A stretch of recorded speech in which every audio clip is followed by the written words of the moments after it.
Starting Unit 7 today, by the end of this lesson, you will be able to distinguish between parameter and statistics, create sampling distributions, tell the difference between distribution of a population, a sample, and the sampling distribution of a statistic. Use the sampling distribution of a statistic to evaluate a claim about a parameter. We'll talk about what that means in a minute. Determine if a statistic is unbiased. We've kind of seen that before. And describe the relationship between sample size and the variability of a statistic. We've seen that before too.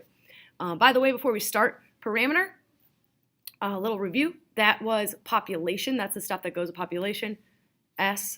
Sample goes with statistic. So today you're going to kind of go through this video. Pause me when you need to. My answer key is on here too. So just make sure you're pausing, writing down, rewind if you need to. And other than that, it's going to be like a regular class, except I'm not there. So right now, pause me, take like 10 minutes and work on page 1, and then play me again, and I'll tell you, I'll go through it, and then I'll just explain what you have to do in part 2. All right, so welcome back. Part 1 was just kind of like an introduction to the sampling distribution, population distributions. So number 1, it just asked you to look at those couple scores.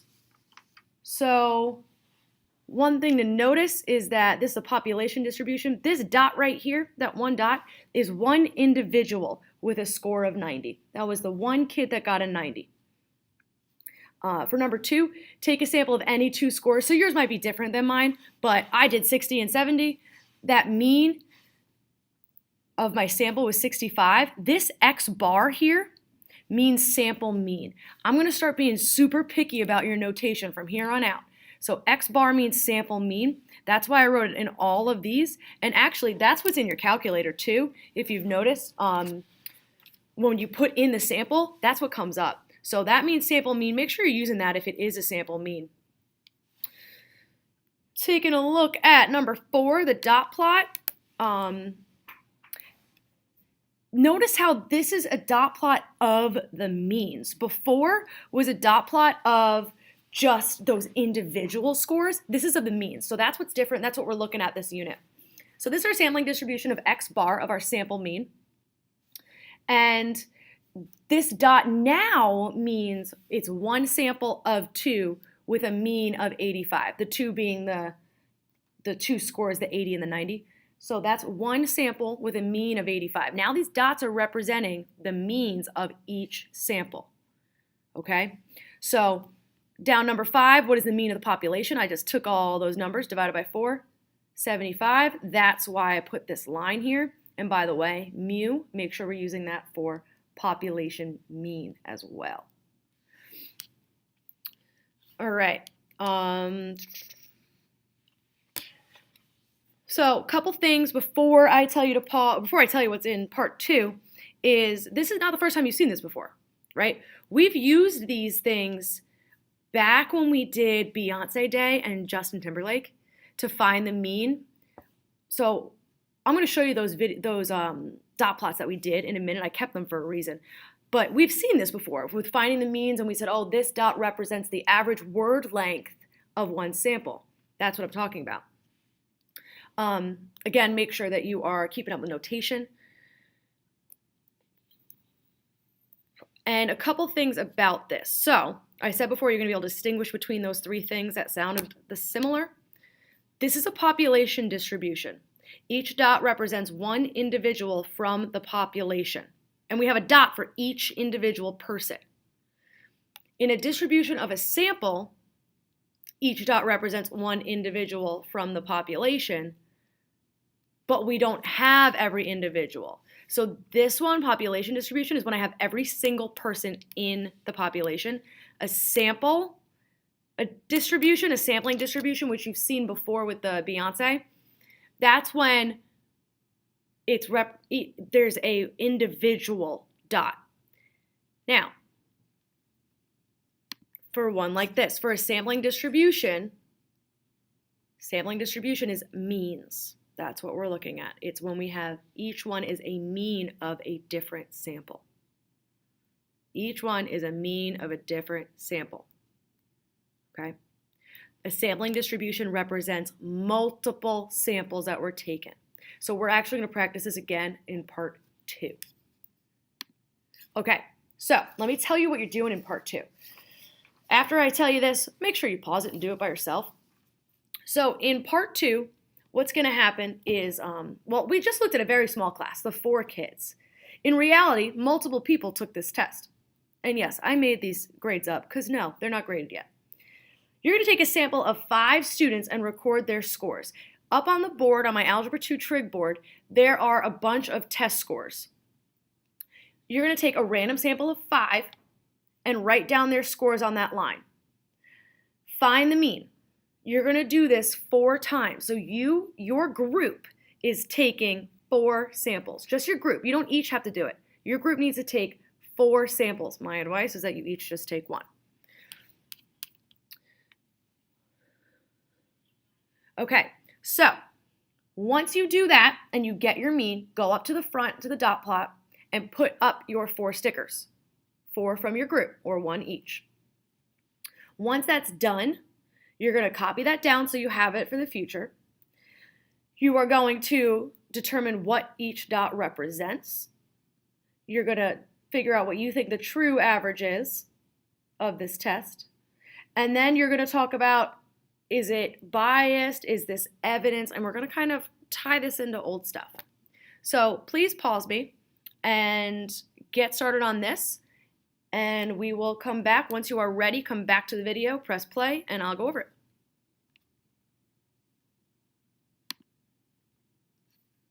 Okay, so this is just a random dot plot that I did because I needed something done.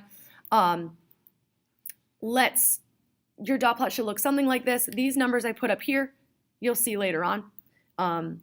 Each dot here represents 1 mean from a random sample. Each of your dots was a mean of the 5 students. Okay. Each dot is a different sample too. So the true average of those numbers is an 80, which is why I put this 80 here. That's what that is. Notice how I use mu, how I'm using x bar. All right, let's keep on going. So a sampling distribution shows the means calculated from all the possible samples of size 5 from this population. Now, I made this number up before. I didn't feel like writing 85 numbers on the board. So, is the dot plot a sampling distribution? No, we did not take all possible samples, right? We didn't take all possible samples. Not this many, but there's going to be a very large number of samples. We just took 4 from each group. So I'm looking at, if I took a random sample of 50 scores from Freedom, and I got a mean of 68. Is this convincing evidence that they did worse than us? Well, let's go up here. Now, I used my dot plot, but let's take a look at yours. 68 is here. Is that convincing evidence? So that's the 5% thing. So you're going to look at what the chance is of getting it by just pure luck. Now, I don't know what yours looks like because obviously each class is going to vary, but this is our 5% rule. Okay, so that is that. Before you start big ideas, I want to show you Beyonce. Not actually Beyonce, but our activity from Beyonce. So we did this back in chapter 4. We were trying to estimate the average word length from Crazy in Love so that we could figure out if she wrote the lyrics or not. The first sampling method, this one here, this is when I went quick, circle the words. So it's likely here that a lot of you overestimated the true mean word length, which what you did, look at that, they're all above the 3.53. So this, we said, was biased. This is the exact definition of a biased statistic. Then I tried something else. I said, okay, we're going to use a simple random sample, which did produce it unbiased and kind of similar to your estimates of the test average over here. Okay. So that's something that I want you to remember. We've done this before, but now we're just bringing it up into more sampling distributions. All right. So let's take a look at your big ideas. I got a lot for you. I got 4. I'm going to just talk through them. Feel free to pause so you can write and then listen, whatever you want to do. Okay, so I put this over here. Parameters and statistics. A statistic is a number that describes a sample. Parameter is a number that describes a population. These right here, these symbols, parameter is here. That's this. So we use, for a mean, we use mu. For proportion, we use p. For standard deviation, we use that little sigma. For a statistic, we use x bar, which you've seen. We call this p hat. This is not going to go away. And we use s. Think about when you use your calculator and I ask you to use the one that has the s. Same thing. Over here, we have a sampling distribution, shows the statistic found in all possible samples. So up here, let's remember, 1 dot represents the statistic from one sample. On the flip side of that, a population distribution shows all individuals. Sampling distribution shows the statistic found in all possible samples, all of them. We also talked a little bit about unbiased versus biased estimators. Unbiased estimators, a statistic is unbiased if the mean of the sampling distribution is equal or pretty close to the true parameter. So unbiased is one like this. For the simple random sample we did with the word length, bias would be like this, just like when we did the convenience sample for Beyonce. One last thing, this is not new either. Variability. If I increase my sample size, decreases the variability of the statistic. So the more and more and more people that I sample for something, the closer and closer it will be to the actual, the true proportion or mean or whatever we're looking at. The variability is going to decrease because sample size is going up and it's going to make it a little more accurate. Think about when we did sampling in Unit 4, where we said, well, the more people we survey, the closer we're going to get. Same concept. Increasing the sample size decreases the variability of the statistic. All right, pause me again. When you are going to go work on the check your understanding, make sure you're good, and restart me because I am going to go through the answers to this.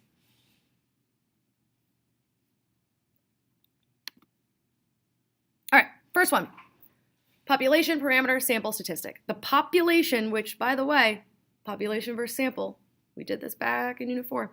Population is the 200 chips in the bag. The sample is the 20 that we picked out without looking, or that Jenna picked out without looking. The parameter is 0.5. That 0.5 is coming from, there are 200 chips in the bag, 100 of them are red. So out of the 200, 100 are red. That's where that's coming from. The statistic is the p hat. Notice how I'm using this. I'm using this notation. I'm going to start being crazy about it. So that p hat is out of the 20, she got 7. That's where that comes from. Population, parameter, they both start with a p. Sample, statistic, they both start with an s. So number 2, what is the evidence that less than half of the chips in the bag are red? The sample had only 7 out of 20 chips that were red. That's the wrong symbol, but it should be less than 50%. 2 explanations for this evidence that I'm describing, that it's less than 50%, not greater than. That's embarrassing. 1, we got the 7 out of 20 just by chance. That's one explanation for why we got that sample, just by chance. 2, there could be less than 50% red in the bag. That's another reason. That's it. That's all I was asking for. Just why could that happen?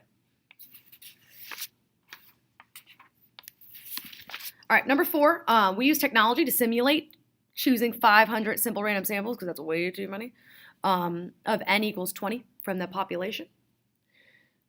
There's 1 dot on the graph at 0.8. This value represents 1 sample of 20 chips that contained 16 red chips. This 16, by the way, is coming from 16 out of 20 to give me 80%. That's where that's coming from.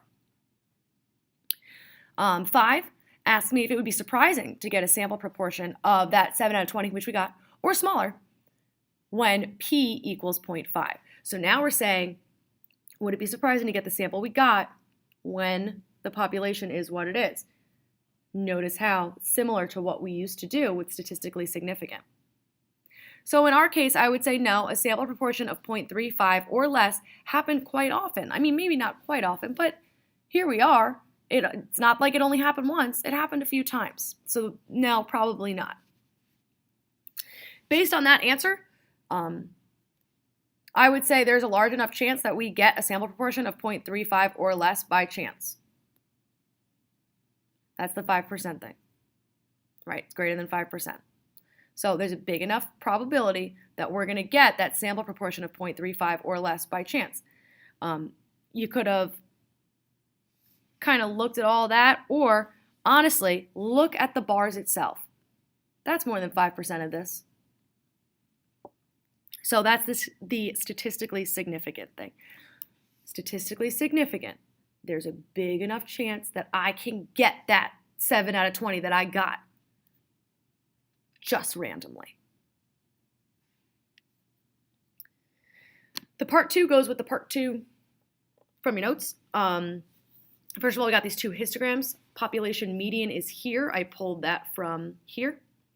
This is the sampling distribution of the medians. Notice how it says simulated sample median interval. These are all medians. This is the interval between eruptions. So you need to start making sure that you're able to read these graphs, guys. So is a sample median an unbiased estimator of the population median? No. The mean of the sample medians, 73.5, by the way, here that comes from, that's not the same. 73.5 is not the same as 75. When I say the same, I mean like they would round to the same number. That's probably your safe bet. Number 2, if we took a sample of size 20 instead of size 10, variability would decrease, right? The spread would decrease because sample size increased, so it's going to be more accurate. So variability is going to decrease. And then number 3, sampling distribution, skewed left. Okay, well, I hope that explained things for you guys if you were listening. Your homework is in your ebook at 7.1. I will go over a few questions when we come back to class, but we're going to hit 7.2 next class and kind of move on from there. So I guess that is it. That's all I have for you. Thank you for your time, and I'm sure you guys enjoy that you're able to pause me and whatnot.